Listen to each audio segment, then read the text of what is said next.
కానీ మా ప్రభుత్వం నడిచినప్పుడు బీజేపీ వాళ్ళు డైరెక్ట్ కౌన్సిల్‌కొచ్చారు.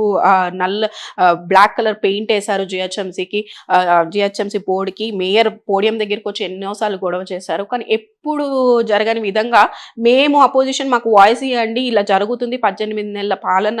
కాంగ్రెస్ ప్రభుత్వం బయటికి మాత్రమే చెప్పుకుంటుంది ప్రజాపాలన అని. అది జరగట్లేదు వార్డులలో, మా డివిజన్‌లో జరగట్లేదు. మాకు మైక్ ఇవ్వండి. మాకు చెప్పుకునే అవకాశం ఇవ్వండి. ప్రజలు వినాలనుకుంటున్నారు.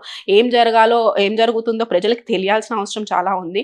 మా డివిజన్‌లోని సమస్యలు మేము చెప్పుకోవాలి అని చెప్పి మేము వాయిస్ ఇవ్వండి అని అడిగినందుకు మమ్మల్ని అరెస్ట్ చేపిచ్చారు.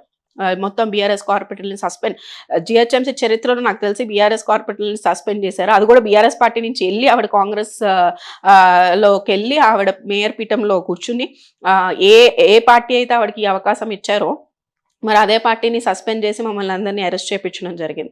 ఈ గతంలో కూడా పోడియం దగ్గరికెళ్లారు. గతంలో కూడా గొడవలు జరిగినాయి. గతంలో కూడా మార్షల్స్ వచ్చారు. గతంలో కూడా కానీ ఎప్పుడు ఎన్నడూ లేనిది సస్పెన్షన్ కానీ, అరెస్ట్ కానీ ఎప్పుడు జరగంది ఇప్పుడు మేయర్ ఇట్లా చేపించడం జరిగింది. అంటే కేవలం అధికార కాంక్ష అంటే అధికారం మన చేతిలో ఉంది. పోలీస్ యంత్రాంగం మన చేతిలో ఉన్నారు అని దాన్ని దుర్వినియోగం చేసుకుంటున్నారు అంతే. ఎందుకంటే ప్రజాపాలన అంటే ప్రజాస్వామ్యంలో ప్రతి ఒక్కరికి మాట్లాడే అవకాశం ఇవ్వాలి.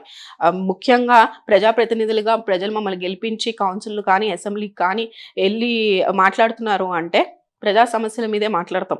మనమేమి పర్సనల్ చర్చలు, పర్సనల్ గొడవలు లాంటివి ఉండవు కదా!